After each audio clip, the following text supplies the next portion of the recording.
So in the last about 5 or 6 weeks, there has been a lot of discussion around this entire exercise of demonetization and the discussion whether it is good, bad. There have been various opinions that have come out across media, and depending on the ideology or preferences a lot of people, the opinions get framed based on that. We are going to try and take an objective look at what's the entire hype about. What are the numbers that we are looking at? If there is going to be a cost associated with the exercise, what is the size of that cost? And how long do we expect that cost to probably come? Do we have any answers for some of these questions, or some of these are completely unknown? Are there any relevant direct benefits out of the exercise? If yes, what could be the magnitude of the benefits that we expect? And are there any further actions that are expected to come out of this broad exercise? So that's broadly what we are looking at as we kind of go along on this particular session, trying to understand the entire exercise around whether this is good, bad, ugly. Right now, let's quickly figure out what's happened. So on the 8th of November, from the 8th of November, the currency notes of 500 and 1000 were abolished, and these were supposed to be replaced by new 500 and 2000 rupee notes over the next few months. The idea was essentially to attack the black money hoarding by kind of restricting the withdrawal and exchange of this money into the banks. And the banned currency was supposed to be deposited in the banks by December 30th, 2016. There's obviously a slew of other measures that have come along with this over the over the last many days, as we have seen the exercise kind of take control. The idea essentially was that obviously this is a large scale exercise, and we will try and understand the magnitude of this exercise once we look at broad numbers.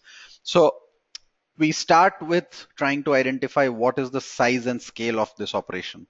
What we have here on the screen is the RBI balance sheet for 2015-16 as on June 30th, 2016, right? On the left side, you see the liabilities. On the right side, you see the assets. In the liabilities, you see this number here, right? This is in rupees billion, so multiply by 100 to get rupees crore. You see, this is the liabilities of the issue department. These are the amount of notes that have been issued by the RBI. So this number here, which is 17 trillion rupees, or the actual amount is 17 lakh crore of rupee notes issued into the market, right? Now that's a big number. And from statements that we have seen, nearly 86% of this money was in the form of the 500 and 1000 rupee notes.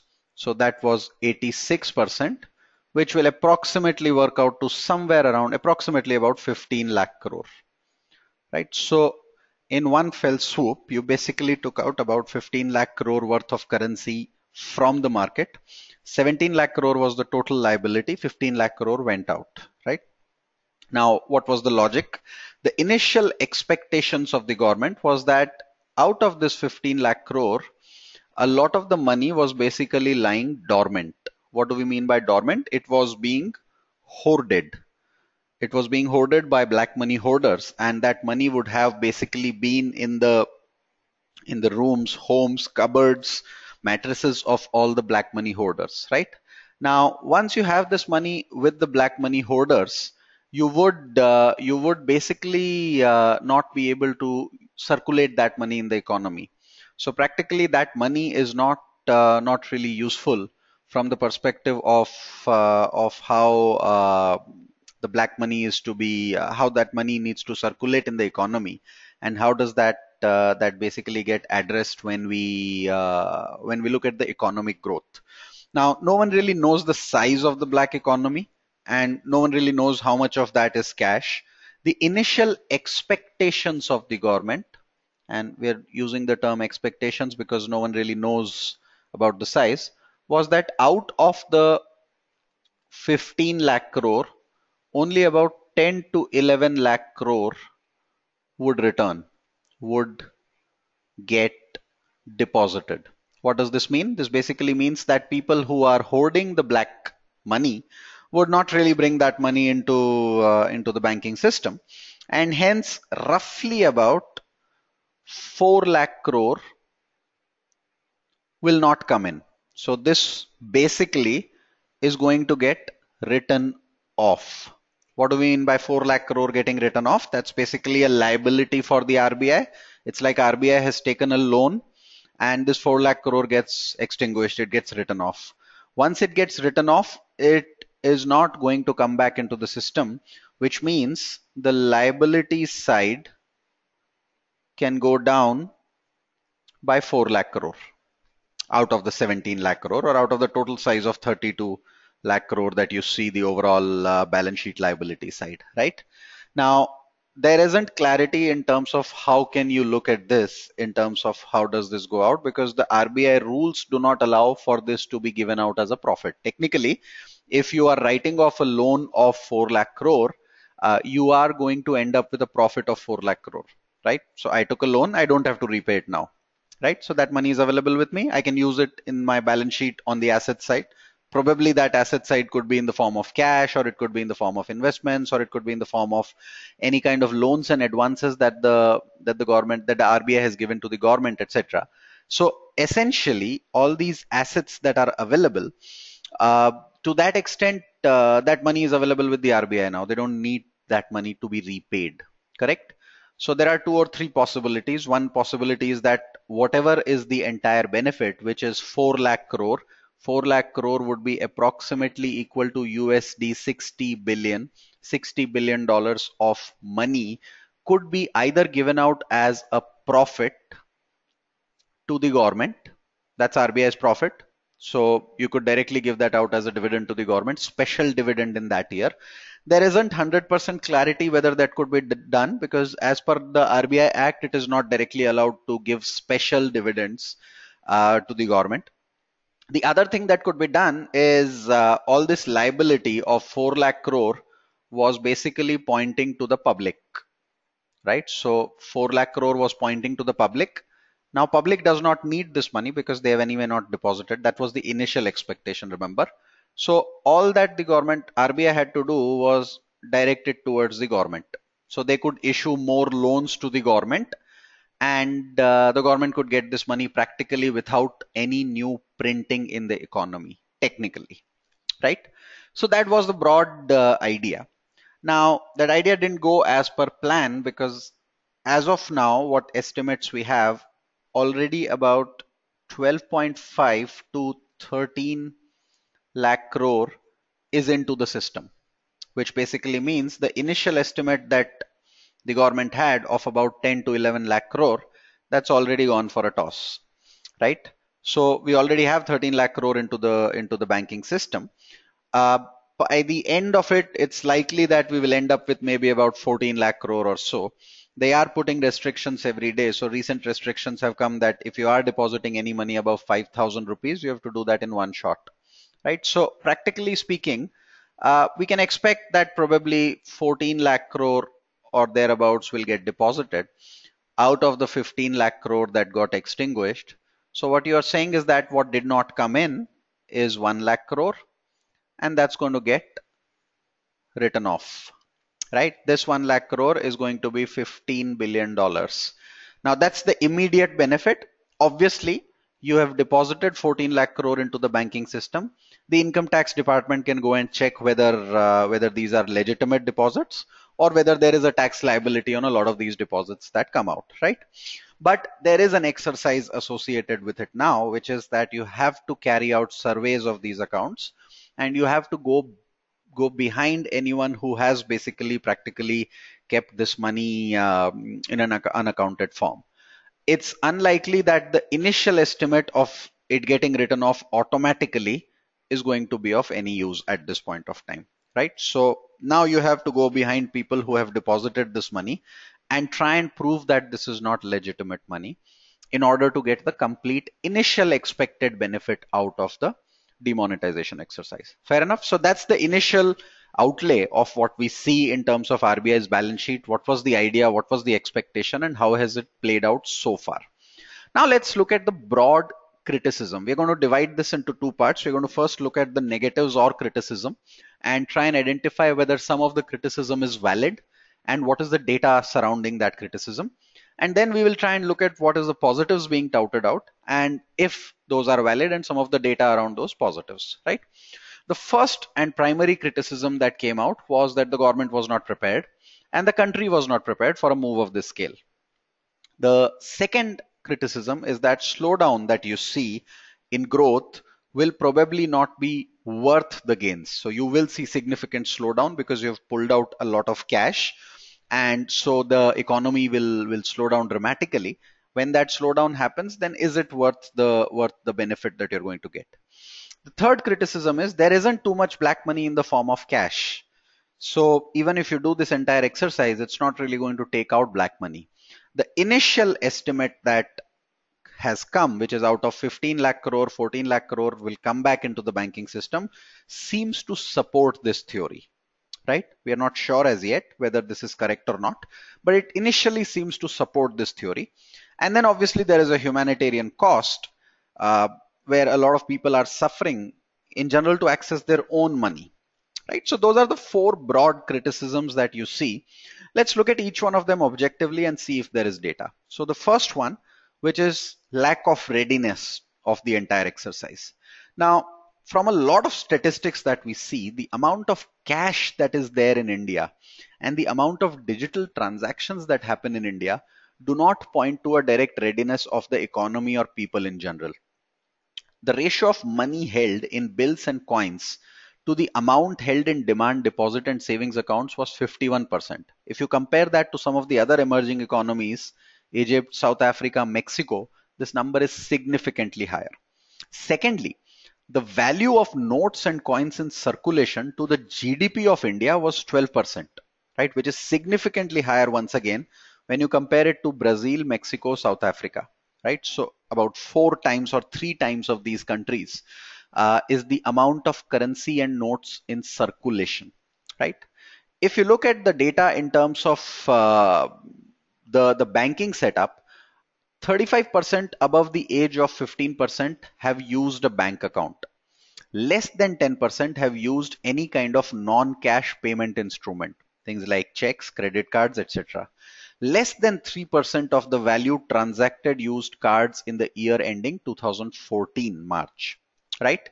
When you look at ATM transactions increased sixfold from 3 trillion rupees to 18 trillion rupees between 2007 and 2012, slightly dated data, but most of this was cash withdrawal. The value of card transactions moved only from 1 to 2 trillion, right? Fewer than 2% of Indians have used a mobile phone to receive a payment compared to 60% of Kenyans and 11% of Nigerians. Now, these are staggering numbers that come out of African nations and not even developed nations that we're talking about, right? So practically in terms of cash usage, there was a significant amount of cash usage that was already there in the economy. The digital penetration is high, but the usage of digital modes of transfer of money has been low. Now, some of the data has to be looked at in consideration. When we say less than 35% of the population has used a bank account, you probably are so this 35% looks a very low number, but practically out of 100, 35 people have used a bank account, right? Now 100 people might need 25 households. So 35 may not be that bad a number in general. In a young population, a lot of these might be kids. So these percentage numbers have to be looked at a little bit carefully. Having said that, it still does not point to a significant penetration of digital readiness in India, right? Let's look at some more data in terms of internet penetration. Internet penetration is about 35% in India as we speak of the total population. Again, household wise, this might be a significant number.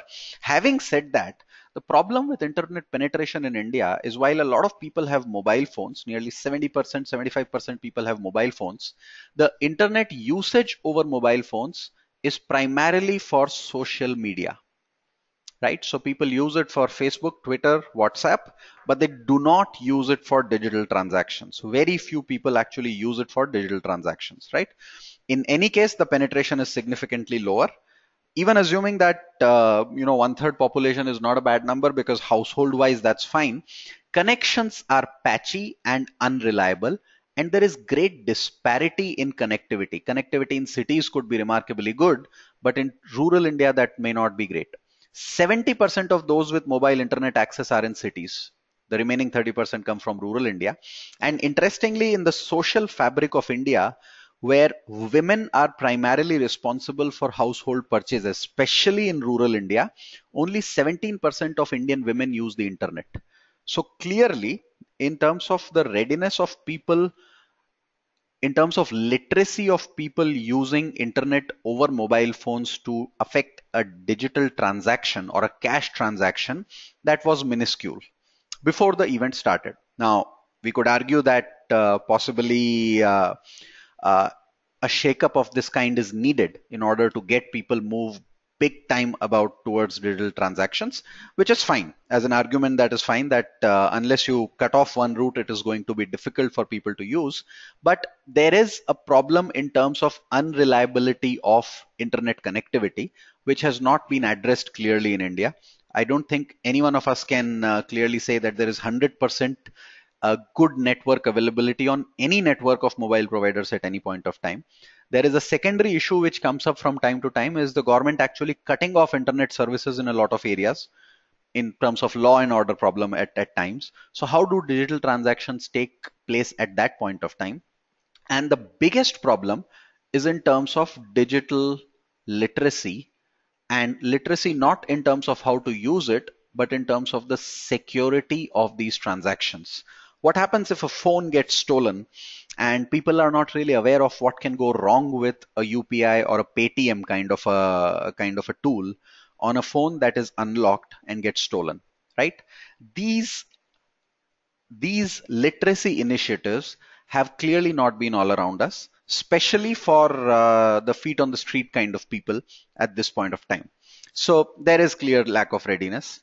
In terms of cash transactions, volume, right, out of the total number of transactions, nearly 98% of the transactions used cash in India. So you have in one shot basically removed out, if there were 100 transactions, 98 were using cash, 2 were using cards or net banking or internet banking or checks and whatever. You have stopped those 98 in one shot. So obviously there is going to be a straight impact in terms of growth. A lot of it can seamlessly transition or transition with a little bit of a pain towards online, but some of it will get stalled and has got stalled at this point of time. Even if you look at the actual cash transaction value, the value estimates lie anywhere between 70% to 80% of the total transaction value is in the form of cash. Here we are looking at volume, the number of transactions. But if you look at the amount transacted, even there 70 to 80% was in cash. So if you stop that, there is going to be a sudden lack of readiness of people to be able to migrate to a new system immediately. Correct? Those are various estimates, slightly older one on the right side that you see, which point to lack of readiness. Now, so one part of it is the readiness of people to move from cash to digital modes. The second part of it is new cash availability, right? So how much of the new cash will come in? Now, if you look at the numbers that came out, typically we were talking roughly about 15 lakh crore. 15 lakh crore in 500 and 1,000 rupee notes that got taken out, right? Now, to replenish the amount, which is the effect of remonetization. So let's first understand, the government thought 15 is outside, only 10 will come inside, which basically means you do not need to reprint another 5. Correct? Because that money never really came, or 4 or 5, which never that money was in the rooms of people or under the carpets of people, and that's not going to get used. So you don't really need to reprint that in new notes. Correct? But now you already have expectations of about 14 lakh crore coming in, which basically means that you have to reprint 14 lakh crore. Correct? Now, if you have to reprint 14 lakh crore, And because this exercise takes a certain amount of time, we need to find out what is the capacity of the printing press in India, right? So there are two estimates that I'm using here. The total capacity of three printing presses. So there are three printing presses that India has. Rough capacity is about 2 billion notes a month of all denominations. And it takes the same amount of time to print a 100 rupee note or a 10 rupee note or a 1000 rupee note or a 2000 rupee note, right? So there was a lot of criticism as to why would someone print the 2000 rupee note, because that would immediately mean big black money hoarding right away, correct? uh, or returning right away in a bigger denomination note. Now, the problem is, as per estimates, you need to print about 20 billion new notes if you were to bring in the entire 15 lakh crore. This is assuming a certain proportion of notes, which is that about 3.5 billion new notes will be in the form of 2000 rupee notes, and then there will be some denomination of 500 and some denomination of 100, right? This could be X, this could be Y, but depending on what numbers you have, approximately 20 billion new notes need to be printed. Your capacity is about 2.2 billion per month, right? You have to print 20 billion. This, however, is assuming two shifts. A shift is 8 hours. So if you're printing in 3 shifts, which basically means 24 cross 7 working of all the printing presses in India, your capacity obviously increases by 50%, so it goes to 3.3. Even in this case, you will need 6 months to be able to print the entire 15 trillion rupees that would come in. That's assuming you print the entire thing. There are estimates where the government is saying that they will not print the entire amount. So they will basically reduce the money supply in the economy, which means that, and obviously because some digital transactions will come in, that would effectively mean that you may not need to print the entire 15 lakh crore, but you might still need, let's say, about 13 lakh crore or 12 lakh crore to be printed, right? This is 12 lakh crore that needs to get printed. This is still going to take, assuming a 24/7 printing of the printing press, about 5 months to get printed. Now, assuming the action of printing would have started somewhere around October, the new RBI governor came in sometime in September.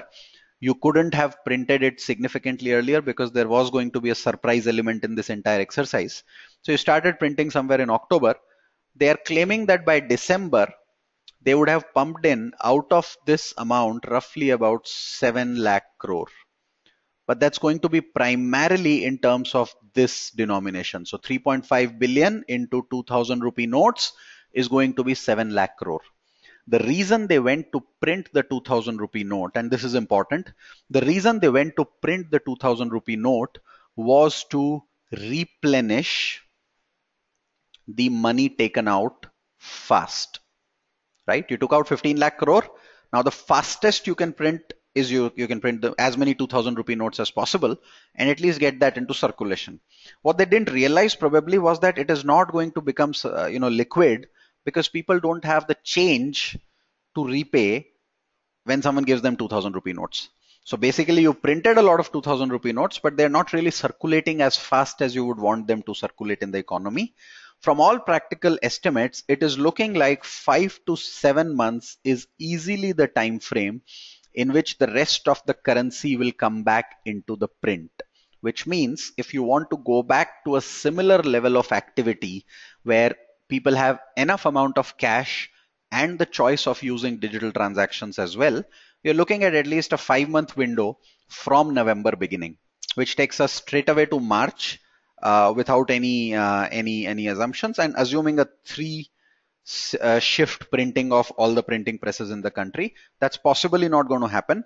So you're looking at April, May as time when complete normalcy would return in terms of the circulation of money, right?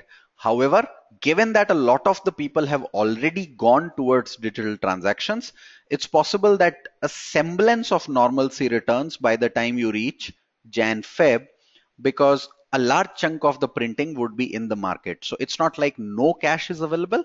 It's just that some delta cash will be required after that. Some activities will get restricted, but most activities would have restarted by then, right? So that's the part about lack of readiness. Lack of readiness would obviously result in a sudden slowdown in terms of growth. Estimates that a lot of people have given in terms of rating agencies, in terms of analysts, have all basically cut down their original growth estimates by anywhere between half to 1%. Remember that analysts find it difficult to cut estimates because it's a dangerous game and a lot of money chases the markets. The only one person who has cut down big time is Ambit Capital, but that's one outlier. We can't really base based on that. Most estimates suggest anywhere between a 1 to 2% reduction. These are, remember, GDP growth numbers. So we are talking about 1 to 2% reduction in GDP growth numbers. What is India's GDP? India's GDP is $2.2 trillion, between 2.2 and 2.4 trillion dollars. If you look at this in terms of billion dollars, this will work out to $2,200 billion. Uh, a growth number or a reduction of 1 to 2% in GDP growth on this number is going to be approximately equal to 30 to 40 billion dollars of hit on the economy, right? 30 to 40 billion dollars of hit on the economy straight away in terms of reduction in GDP growth right away in this year. And then if this continues for a while, then there is going to be a hit next year as well. Hit next year, right? This is a given now. Almost a 1% reduction is kind of a given across all estimates. So we are looking at a straight hit of 20 odd billion dollars. Now, when you look at 20 odd billion dollars, it might make sense to compare with what is the immediate gain expected. Initially, you had expected a gain of 60 billion dollars, but now you're expecting a broad gain of 15 billion dollars, assuming rest of the gain is not certain at this point of time, right? So you're saying that $15 billion is a straight write-off that might come in out of the entire exercise, but there is a 1% reduction in the GDP that we are going to see, which is going to be equivalent to that amount. So in terms of immediate growth reduction versus the tax revenue that you increase out of it in this particular financial year, you will probably see they will negate each other. However, obviously, the tax compliance might increase in subsequent years, which might be a big fillip as we go along. So we'll look at that number. But immediate term, there is a hit of about 30 to 40 billion dollars straight away on the GDP front because the growth will slow down, right? How long the growth will slow down will depend on a lot of other activities that will play out. We're not sure at this point of time, but surely the next couple of quarters are going to be hit. Slowdown impact, $2.2 trillion, 7% growth would mean $150 billion, 2% would mean approximately about 30 to 40 billion dollars. And a lot of the sectors like microfinance, cement, autos, consumer durables have seen a direct hit in this event, right? People in consumer durable segment, two-wheeler segment, construction segment used to use heavy amounts of cash for their purchases. Microfinance is a sector where lending and collection is in smaller denominations. 1,000, 2,000, 5,000, 10,000 rupee loans are given out, and most of the collection and dispersal happens in the form of cash. Because people don't have cash, because the cash has been sucked out of the system, there is a problem in terms of immediate term recoveries of microfinance institutions, right? Let's look at some data points. Major two-wheeler players, Hero and Bajaj, have reported a 13% dip in sales. This is probably going to get aggravated in coming months as well. Cement sector slows down considerably. As per estimates, immediate hit was 30% dip in November. Obviously, this improved a little bit as things kind of came on board and more currency came into the market. Smartphone sales were down 17%. Other white goods sales, while there is no clear-cut estimate, but that is going to get hit as well. FMCG, which is fast-moving consumer goods, consumer non-discretionary segments, soaps, biscuits, eatables, hair care products, etc., they see a fall in the wholesaler and distributor activities. So I may not be stopping myself from purchasing a soap, but the problem is there is a wholesaler in between who used to use a significant amount of cash. Traditional trade contributes around 92% of India's 2.5 lakh crore FMCG industry, and less than 1% of the mom and pop stores, the kirana stores that we call them, operate card machines or used to operate card machines, coupons, or digital wallets, right? So effectively, uh, this was completely driven by cash. Your local mom and pop store could give you credit for a couple of days, but after that, he would run out of cash to be able to purchase something from the distributor, right? As per India Infoline, sale of two-wheelers, tractors, and commercial vehicles are down 30 to 50%, and car sales are down 15 to 25%. There is a risk to our growth forecasts across segments. The firm has cut earnings per share estimate of auto sector by up to 8% for this year. Real estate, a lot of it used to use cash, so there is a direct impact of land purchases, land prices that is going to get hit here. Tourism is also going to be hit, especially local tourism in India and tourism in adjacent countries around India, Southeast Asia, Middle East. All these countries, the tourism used to be driven heavily by cash purchases. That gets hit dramatically fast. Within the FMCG industry, there are some areas which are impulse purchase, like biscuits and snacks, etc. They see a bigger hit as compared to, let's say, oils and pharma, etc., which are not going to see a bigger impact. Initial impact of demonetization is FMCG sales 20 to 40%. Impulse categories such as biscuits and salty snacks have taken the biggest hit.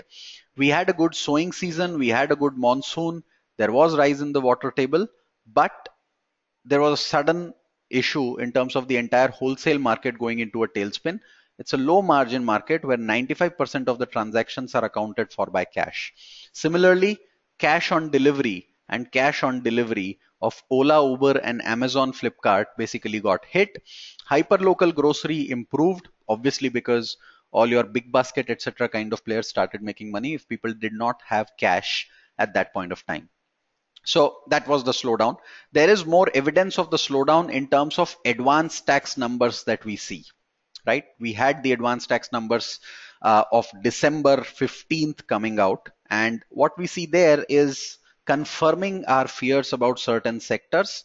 You look at certain sectors like steel, like FMCG, like autos, uh, construction, cement, and you will media, and you will immediately see tractors. You'll immediately see there is a slowdown that is kind of getting affected across these sectors. They were growing at anywhere between 15 to 20%.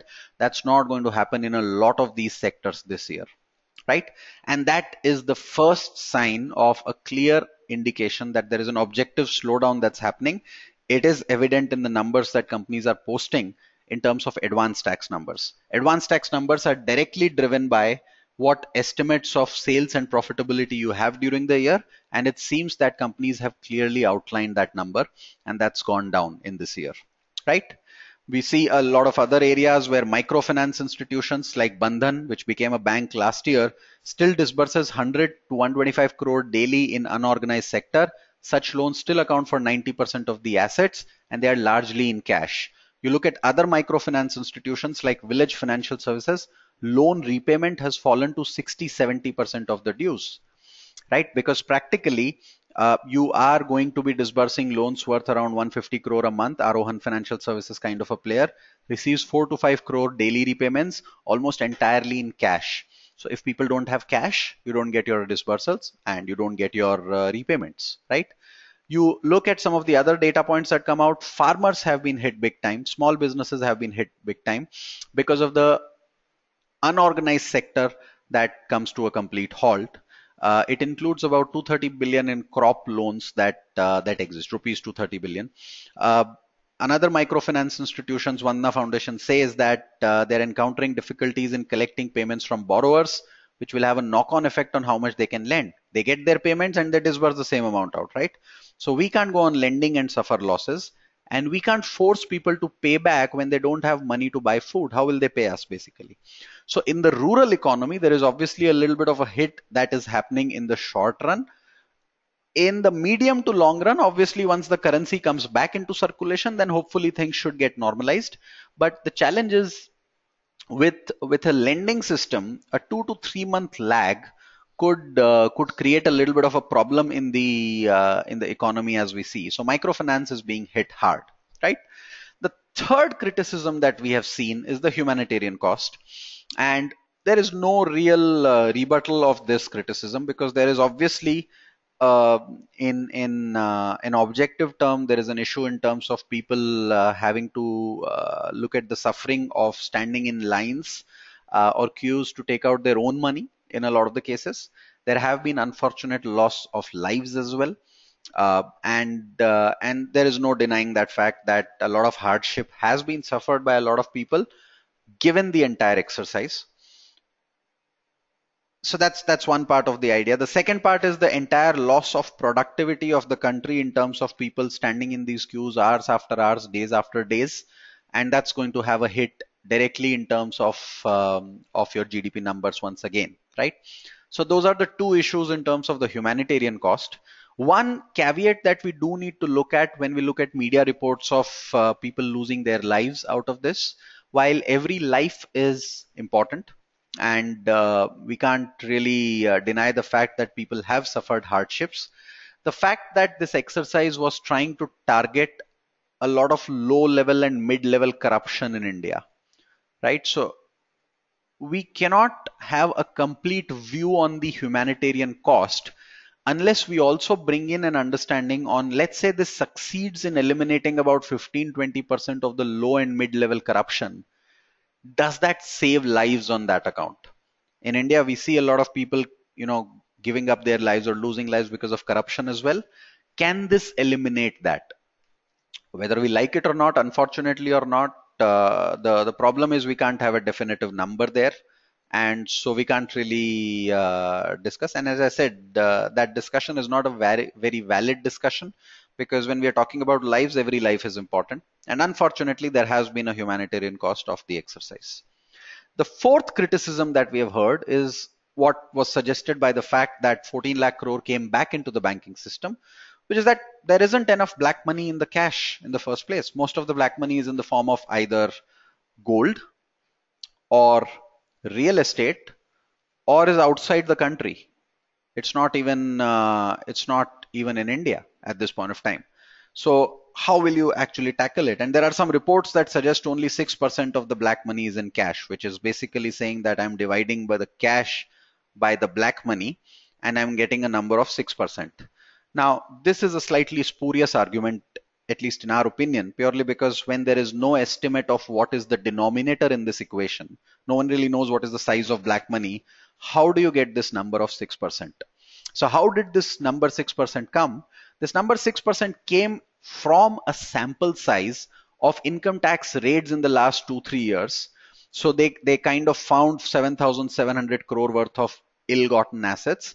Out of this, only about 5 to 6% was cash. So in the last 3 years, whatever was declared as income tax by the income tax department as unaccounted wealth, only 5 to 6% of that was in the form of cash.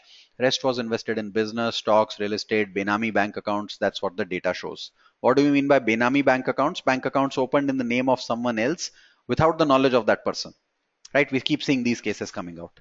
So in 2015-16, we saw the highest black money detection in this period, out of which 6% was in cash. This is like saying last year, because we found 6 rupees out of 100 rupees as cash, next year also we will find 6 out of 100.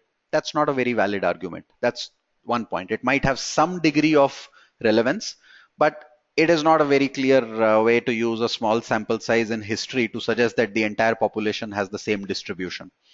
That's one problem. The second problem is this only talks about the stock of black money, not about the flow of black money, which also gets hit in this. Let's take an example. Let's assume there is a person A who buys a land worth 1 crore by paying 50 lakhs in check and 50 lakhs of cash. And this money goes to person B. The person B gets 50 lakh of cash, which the person B uses to buy gold, which then goes to person C. Person C gets 50 lakh cash. Person C uses this 50 lakh cash to buy a piece of land from person D, again from this 50 lakh cash. So C gets a land now, right? A gets a land, B gets gold, C gets land, D gets the cash. The government walks in and says that this 50 lakh cash is not valid anymore, right? The argument says that the total black money is 50 lakhs here, 50 lakhs here, 50 lakhs here, and 50 lakhs here. And hence, in this hypothetical example, you have hit only 25% of the actual amount of black money, because that's the small amount that is there in the form of cash. What the argument does not take into consideration is that neither is this value applicable, nor is this value applicable. If A and C go into the market trying to sell the piece of land that they bought, they are not going to get this 50 lakh cash that they have paid. No one has this money, and no one gives this money because this money is now out of circulation as of now, as the assumption. If B tries to go and take this gold and sell this gold, B will not be able to sell this gold so easily. Again, because there is no 50 lakh in the system anymore. So it is not just the stock of black money that gets hit, the entire chain of transactions gets affected. And we're not talking about that in this argument. When we say very little amount of black money is in the form of cash, no one is saying 100% is in the form of cash, but saying that only 5% of people get affected because, or 5% of the amount gets affected, is incorrect in our opinion, because that only takes a small sample and doesn't do the analysis properly, right? The impact could be significant in terms of real estate hit, in terms of gold prices hit, in terms of the amount of gold that people hold. Obviously, this significant hit is only going to get judged assuming there are a slew of follow through measures that come up. And we'll talk about that in a moment. So that's a summarization of the total scenario. We had 4 criticisms. The first one was lack of readiness, which seems to be real. There isn't going to be readiness. But the problem is, if it is going to be a surprise event, you cannot really prepare people for the event. That's unfortunately the nature of the game. Having said that, there could have been initiatives not on the fact that you're printing money or telling people not to hold 500 or 1000 rupee notes, but on the front of literacy on the digital front. Maybe that could have been much more in the time before this event happened rather than after this event happened. It seems that they again did not want to lose the element of surprise in the entire exercise, right? The second criticism around growth is real. There is a hit on growth, undoubtedly. I think the government underestimated the impact of the hit, and they overestimated their ability to recover this money directly, right? When I say directly, they assumed that a lot of money will just not come into the banking system, and hence it could be a game changer. Uh, Unfortunately, I think a lot of smarter people existed in the country, or over smart people existed in the country, who somehow found a way to put that money into the banking system. Now it is up to the government to kind of figure out if they can catch hold of a lot of these people within the banking system. Having said that, while that is an initial miscalculation that we see that has happened, one good benefit is that the money is in the banking system. This 13 lakh crore is now in the banking system. There are some estimates that there might be a double counting. So RBI and banks are verifying or vetting the data at this point of time, right? There are estimates of double counting because SBI says that there is a possibility that some banks reported deposits both of old and new currency, and hence there could be double counting of data. And there are estimates of double counting because apparently the post office has an account with SBI. So the post office was accepting 500 rupee notes, and then they went and put that money in SBI accounts. So that money got counted here, and that money got counted here as well. So they are trying to verify these claims and figure out if 13 lakh crore is a correct number or slightly lower than that. But it seems like the initial estimates have gone a little bit awry at this point of time, right? The third criticism, which is on the humanitarian bit, there is no argument there. We can't really deny that fact.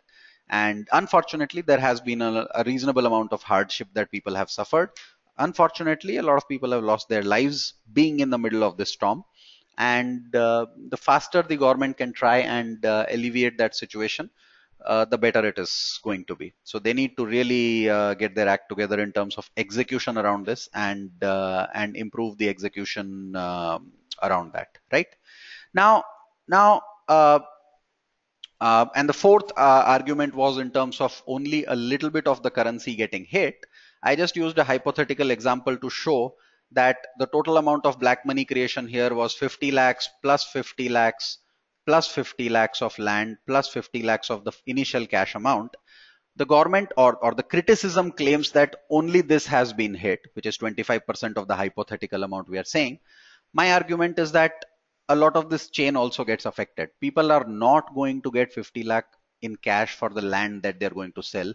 There is going to be some hit there. That hit could be 20 lakhs, that hit could be 30 lakhs, but it is not zero, right? So that channel gets hit as well. So that's where we are looking at the fourth criticism, which honestly is not a very valid criticism. Of course, a lot of the black money is not in the form of cash, but that does not mean you don't go and hit cash. You have to start somewhere. The government chose to start at cash. Now you could have started at real estate and then moved to cash, but there's always going to be some argument or the other in regardless of where you start. So the fourth argument is not that valid as an argument. Let's look at the positives out of it. Right now, what is the positive scenario that came out? One good thing that we saw in the last few years, couple of years around this, is that the banking penetration in terms of households has increased dramatically. While 35% of people have used bank accounts, 99% of rural or urban households have a bank account. Whether they use it or not is a different issue, but they have a banking account now. So the argument that people don't have bank accounts is not valid, right? With respect to that, the number of bank accounts where Aadhaar is linked is also significantly high in the urban areas, lower a little bit in the rural areas. Overall, 83% of the bank accounts have an Aadhaar card linked with them. If this process can be intensified quickly, then we could take this number up to 90%, which ensures that every bank account in a household has an Aadhaar number linked to it. We'll see what kind of impact that can have on the overall process, but that's the first big point that comes out, is that in terms of banking account penetration, we are not unprepared. We are fairly prepared in terms of the number of bank accounts per household that exist. It's a question on how do you encourage people to start using those bank accounts. Part of it has to be encouragement, part of it has to be coercion. I think the government started with coercion first and now is trying to encourage by giving them discounts, etc., on using online methods of payment, right? The second positive comes in the form of fiscal front. What you see here is the budget estimates of Government of India for 2016-17 financial year, right? When you look at these numbers, the gross tax revenue and the tax revenue net to center are available here. Let's look at these numbers in more detail. The tax revenue net to the central government is about 10 lakh crore, right? Initial estimates when the government started, so this is the tax of the government, that's 10 lakh crore. Initial estimates when the government started the exercise, at least intention wise, they had assumed that 4 lakh crore would come into the system once again. That's the benefit they will derive out of it. That is actually 40% of tax collection, correct? So the intent was not incorrect. Whether they were prepared in terms of understanding how many loopholes exist which people can take advantage of, that's a different issue. But the intent in terms of assuming that 4 lakh crore was black money and that comes in as a one-time tax collection, that's 40% of the net tax revenue to the central government of India. That's not a small number at all, right? So that's not a loose change to be talked about. Even now, if we assume this number is going to be anywhere between 1 to 2 lakh crore directly, plus the IT compliance that will increase, right? The money has come into the bank account, but that does not mean it is completely accounted. Technically, at this point of time, there is an income disclosure scheme version 2 that is playing out, where people can pay 50% tax on the undisclosed amount so far. So possibly a tax compliance will come on account of this as well. Now, because of this, if there are reasonable estimates of tax compliance coming in, and let's say at the end of it, we end up with 2 to 3 lakh crore of tax collection, that's a sizable number when you look at overall tax collections of Government of India. That's not small. And I can use more numbers to see 2 to 3 lakh crore. If you look at the total expenditure of the Government of India, the expenditure is divided into revenue expenditure and capital expenditure. What is revenue expenditure? Salaries given out to Government of India employees, right? Anything that is kind of clearly planned. What is capital expenditure? Expenditure on infra, total capital expenditure in the year is expected to be 2.5 lakh crore. Total benefit on account of the taxation bit is expected to be 2 to 3 lakh crore. Practically, even if we assume this is a one-time income that the government is getting, you can straight away double your infrastructure expense in the coming year without changing anything on the fiscal front. In fact, our total fiscal deficit is about 5 lakh crore. If we get half of that in the form of a one-time income, the government doesn't need to borrow that much amount. So there is a straight fiscal positive that comes out one time, and there is a possibility of recurring fiscal benefits that get out of this entire exercise, because in this financial year, there will be an increased compliance. Because of the increased compliance, a straight impact should be, and the government has already announced this, should be a sort of a reduction in income tax rates. Because of an reduction in income tax rates, the incentive to not comply goes down, which means next year there would be further increased compliance. And the cycle builds in. So if you cut down the highest slab of tax, for example, or you cut down or you widen the tax slabs, where today there is tax between 2.5 to 5 lakhs of income on people who are earning salary.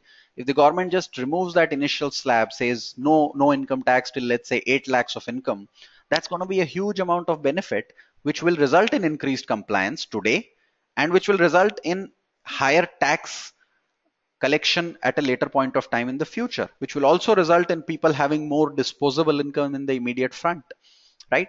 So fiscally speaking, once you have increased compliance, once I have said this year, a lot of the people have put in money in their accounts this year, and they've said this is extra income this year. Now you can't suddenly cut down your income next year, right? So effectively, we are talking about a recurring benefit that comes out because of higher tax compliance every year. We don't know the exact magnitude, but it is not going to be a small number. It's going to be a sizable number in terms of overall tax collections that we see in India, right? That's the second benefit. The third benefit that comes out is the entire way of doing business will change dramatically in the next few months or next few quarters. Paytm has recorded a 435% increase in overall traffic within hours of the announcement, right? 200% hike in number of app downloads, 250% surge in number of overall transactions, transaction value by Paytm. Sharp surge in requirement for card swipe machines. HDFC Bank says that 5,000 requests a month for point of sale terminals has moved to 5,000 in a day. That's a 30 times increase in the number of machines required. If you look at e-wallets, if you look at these RuPay cards, the usage between 8th November and 7th December has been significant, right? That increase has been about 300% here. E-wallets see a 270% increase. Unified payment interface sees about a 1200% increase. Point of sale terminals see about 100% increase. Value-wise data usage sees about a 3 times increase in terms of the RuPay cards. So there is a significant amount of usage that has happened. Real estate tycoons are saying that cash transactions in reality could be a thing of the past. So essentially, demonetization would impact home sales initially, which would force real estate segment to cut down the cash component at some point of time. Once that happens, real estate prices go down. Once real estate prices go down, affordability increases and will eventually once again kickstart the residential housing segment in India, which has been in the doldrums for the last 4 or 5 years, right? So that's going to change the way the businesses are acting. There are other positives as well. I mean, if we actually, these are the directly accounted positives that are there. Let's think of the entire idea of general redistribution of wealth. If you think about the idea of taxation on the higher income strata of the society, the idea of the government is to collect tax from people who are earning more and redistribute that amount effectively in the form of advantages to people who are not earning as much. Because of this entire exercise where people tried to take out advantage of the loopholes by making people stand in their in place of themselves in the queues, or by depositing 2 lakh rupees in someone else's account and giving them a percentage of 10% commission for taking that account, This entire 10% commission, there is a direct redistribution that has happened. I mean, if I was earning 100 rupees and the government was charging 30 rupees of tax on that, then this 30 would get deployed by the government in a variety of areas, things like salaries, things like infrastructure, things like eventually some sort of subsidy to the poor. What has happened right now in this scenario is even if someone has laundered this 100 rupee, there is a 10 rupee transfer that has directly happened to someone poorer in the society, right? So there is a direct intervention. So I would presume that the government knew that some of this would happen, but they were okay with this because that's a direct redistribution of wealth that is happening. Inflation has fallen in the short run because demand for goods has fallen. Most likely impact on inflation will be it'll go down because demand immediately slows down. Once cash comes back into the system, it will go up again because there will be a sudden surge in demand 1, 2, 3 months down the line. But once things settle down, because you have moved a lot of the transactions on the digital format, eventually, because of efficiency on the digital format, inflation will start going down, which should see easing interest rates. 90% of the deposits that banks have received are in current and savings account, CASA ratios, right? So banks are flush with cash, they have surplus cash. Beyond the 30th of December, the government will figure out a way of, the banks will figure out a way on, what kind of interest rate passage could happen in terms of reductions. That's because if the government can curb withdrawals of these accounts, then this money will lie with the banking system and that they can use to cut down rates. They have not cut down rates significantly at this point of time because they are not sure how much of this will be in the system till let's say end of January, right? Tax net should increase and tax rate should move downwards, as well as tax structure could get simplified dramatically. There are estimates that corporate tax rate would go down to 25% from the current 30%. There are estimates that income tax slabs or income tax rates are going to go down dramatically both in 2017 and 2018 budgets, not just on a populist measure, but also economically speaking, because the government is going to make that money out because of higher tax compliance. More importantly, in the longer run, there is a trend of formalization of the informal economy. Take an example. Nandan Nilekani makes a statement that India's economy is largely informal, but once a person becomes, let's say, a taxi driver who becomes a part of Ola or Uber, then he or she becomes a part of the formal economy. He's able to get a loan, buy a car, start paying taxes. This loan that is available at significantly lower rates. This loan is available in the organized segment at significantly lower rates than the unorganized segment, correct? Where today local money lenders rule the roost. So effectively, the entire formalization of a few 100 million of jobs over the next 6 months to 1 year is going to have a dramatic impact in improving the lives of this set of people, right? This is a medium to long term impact. It will not be evident immediately. Immediate issue is this person is not getting the money, right? The impact after 6 months would be that this person would probably be getting money in the form of a bank account, which eases the possibility of them getting absorbed into the formal segment of the economy and make life simpler for them, get them out of the net of the informal or unorganized local money lenders, right? That's a big advantage that's going to come. But all this that we have seen that could be medium to long term positives hinge on further action that the government takes.